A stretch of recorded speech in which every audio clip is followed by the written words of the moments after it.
Welcome to Our Girl Relationships. On this channel, we talk about problems people face in their day-to-day life. Let's start with the video. I met my husband right after a bad breakup. My friends had forced me to go out to a party with them just to lighten up my mood.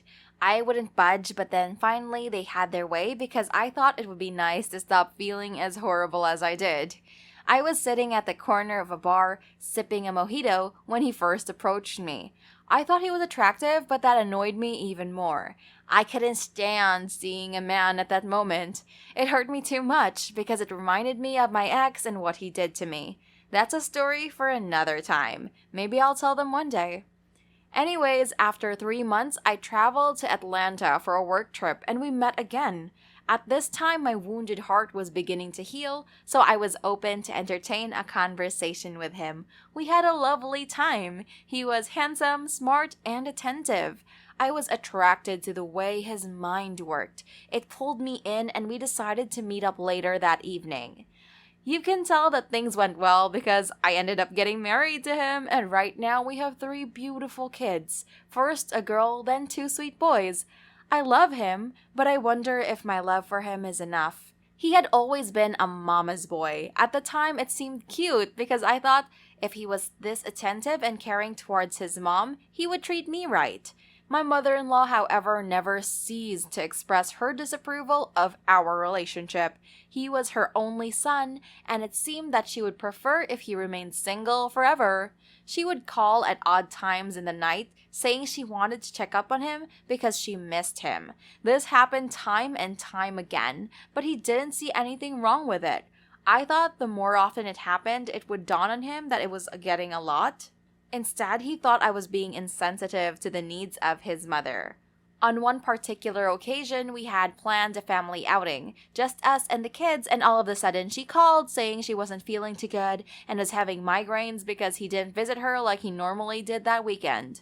It was annoying to me because she knew why he could make it, and every time we had to do something as a family, she came up with something to change the plans.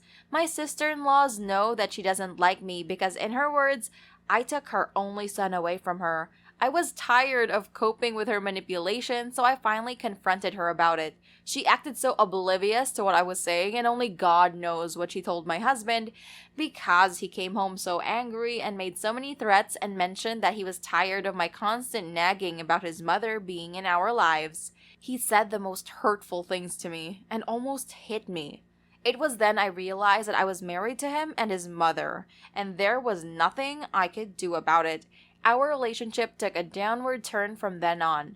He didn't seem interested in the kids and I anymore. We were always arguing about the littlest of things, and it drove me crazy. His sister recently got engaged, so his mom invited everyone for dinner at her house. I thought it would be the perfect time to come together and make amends. I was ready to apologize to my mother-in-law if that was what it was going to take to save my marriage. I didn't mind forgoing my pride for my home. The thought of losing him was worse than having to cope with my mother-in-law. On the morning of the engagement dinner, we had decided we would meet at his mom's house after work since our workplaces were on opposite ends of the city. It was a good thing the kids were staying at my mom's for the weekend. I didn't want them to see or hear anything because I knew it was going to be a very eventful weekend. I got to the house at 6:30 p.m. for dinner at 7 because I didn't want to draw any more attention to myself than necessary by being late. That would give my mother-in-law more things to talk about. We were seated at the dinner table, but I didn't see my husband. At first, I thought he was running late, but I had this uneasy feeling. People were conversing and having a good time. I, on the other hand, felt a pit in my stomach. It was as if I knew something unpleasant was coming. I tried to shake it off with small talk, but it didn't work. Minutes into dinner, my mother-in-law picked up a glass and hit it gently with cutlery to get everyone's attention. The room became silent. I was almost sure everyone could hear my heart racing. Something had to be up because my husband was never late. He was one of the most principled people I knew. She thanked everyone for coming and then mentioned that she had something very important to say and thought that this was the best time because we were all gathered together. She brought out a letter that was surprisingly addressed to me. The first line read, "I'm sorry I left." The sudden realization and horror drained all the blood out of me as I pieced some recent occurrences together. I became pale as I remembered how my husband started so secretively, was always on the phone, and was startled every time I came in. My mother-in-law read the letter with a sly grin on her face. He said he was fed up with all the fights and arguments. We grew apart because he couldn't stay with someone who didn't love his mother like he did. He said it was his fault for not realizing on time and saving me the stress, and that he'd hoped I would change and be the wife his mother wanted for him, but I never did, so he had no choice than to leave. It was as though the world stopped around me. I felt a mixture of emotions: rage, fear, disappointment, betrayal, embarrassment, regret. I couldn't believe my ears. The last 5 years flashed through my mind, how the happy memories began to trickle down as the years went by. I was finding it hard to breathe, but I also couldn't bear to hear anything else from the letter. Staggering, I stood up, not feeling my feet, as I ran as fast as I could away from everyone. I wanted to be alone and cry myself to sleep, so I went home and did just that. I received several calls from family, especially from my sisters-in-law. But I just wanted to be left alone. It was a relief that the kids were with their grandma for the weekend, so they don't have to see me like this. I was so annoyed at the fact that he would pick a day as important as his sister's engagement party to pull this stunt, and his mother would enable him. Well, I guess she didn't care because she finally got what she wanted. Something that was so beautiful, my marriage has now gone down the drain. Update 1. It's been 3 months since he left, and it still hurts like it was yesterday, though I'm coping better now. I heard from his sister that he moved to his mother's house in the Hamptons. All his siblings are upset with their mom. They think she ruined their brother's marriage, all for her so-called love for him. She doesn't think she did anything wrong, and in fact, it's the happiest I have seen her since I got married to her son. Her children tried to apologize on her behalf, saying she was always overly protective of him, but it got worse after their father died when they were much younger. They had thought it was normal, but now realize that it probably isn't. My kids, on the other hand, keep asking where Daddy is, and I can't bring myself to say anything to them except that he traveled and would be back soon. How can I explain to them that their father left us because of his mother? Update 2. Life is more bearable now, and I'm slowly getting my life back. I joined a volunteer network to teach indigent kids on Saturdays, and it's exciting. I also met a guy, and he has been really good with the kids, but I'm not ready yet. It feels like I'm cheating on my husband. I just want this phase to be over as soon as possible. I decided to get a divorce, so one of my friends recommended a lawyer. I got an appointment with her and started the process of getting the divorce. I still can't believe that all of this is happening, but it is what it is. He got served with the papers last week. The weirdest and most annoying thing happened. He keeps stalling and won't sign it. I felt a glimmer of hope, but I'm still too hurt. I tell myself that him not wanting to sign the divorce papers doesn't mean he regrets his actions and wants to make amends. Even if he wishes to come back together, I fear that our relationship is too damaged. Where do we start to patch things up? I don't recognize the man who tried to speak to me at my friend's party years ago, or the one who successfully wooed me after we met the second time. I'm still in love with him, though. That I am sure of. But I'm not certain what the future holds for us. Plus, his mother is still very well in the picture.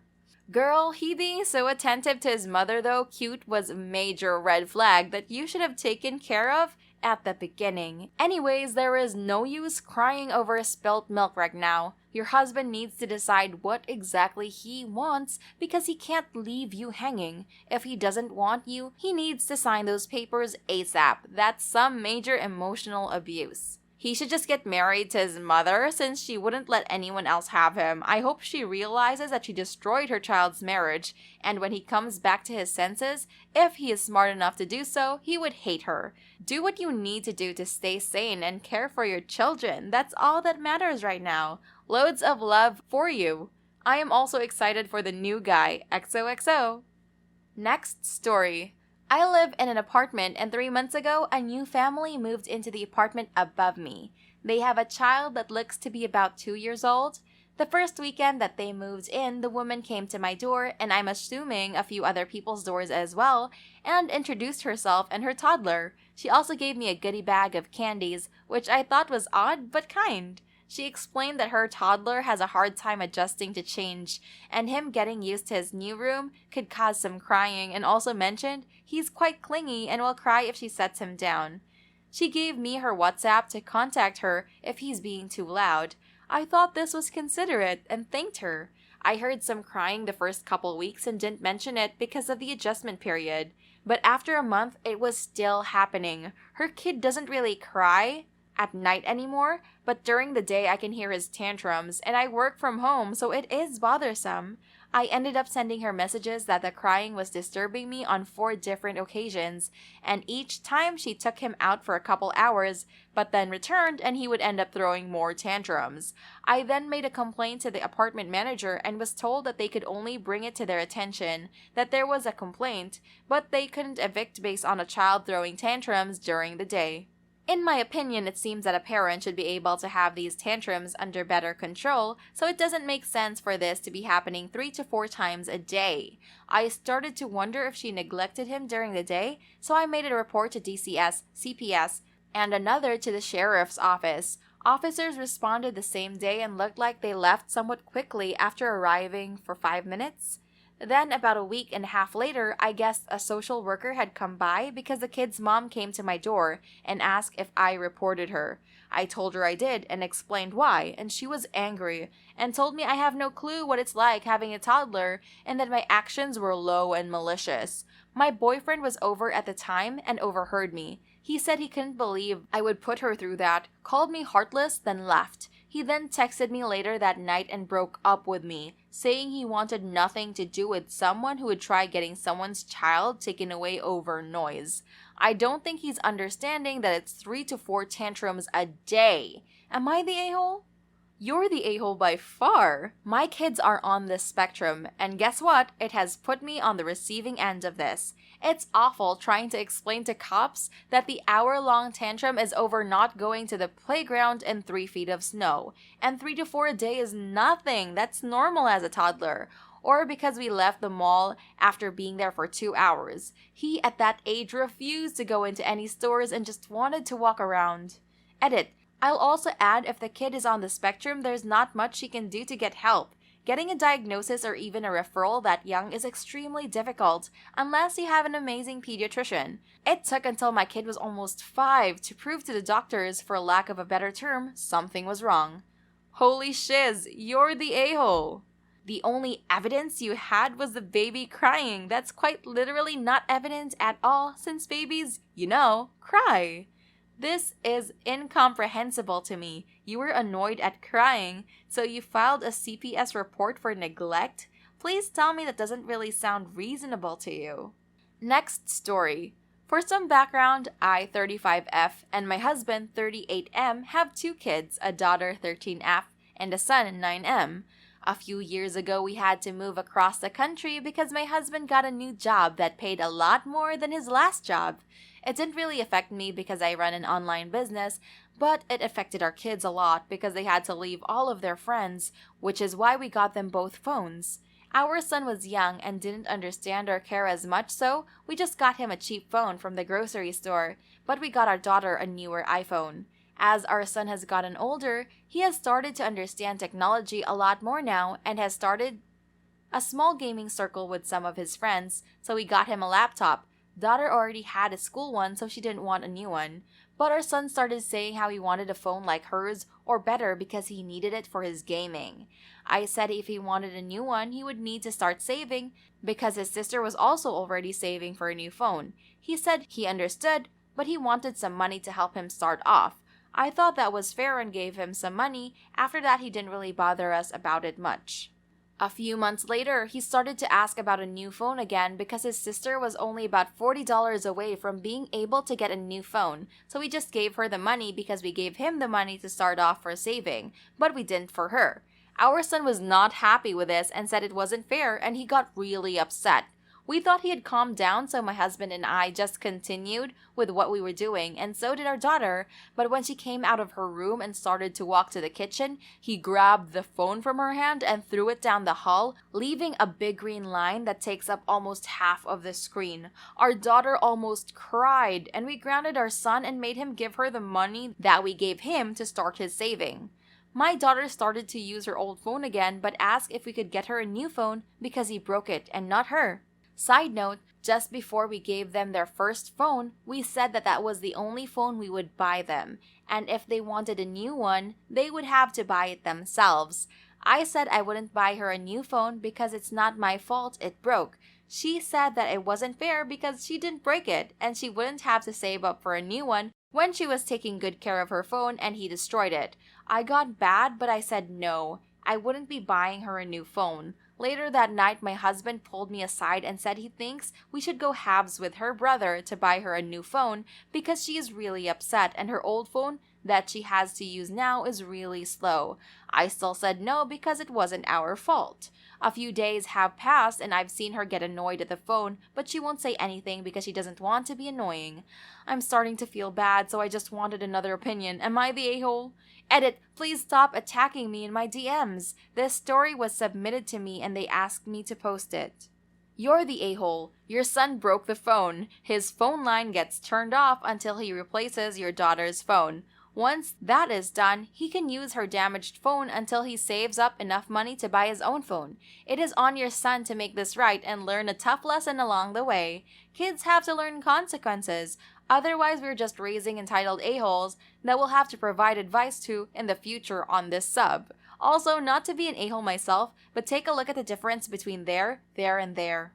You're the a-hole. Your 13-year-old is a little angel. She saved up all her own money, didn't complain when you unfairly gave the 9-year-old money, saved up everything she had, didn't bat an eyelid when you bought a 9-year-old laptop good enough to game on, which are cheap, and continued to use a school one which won't be half as decent.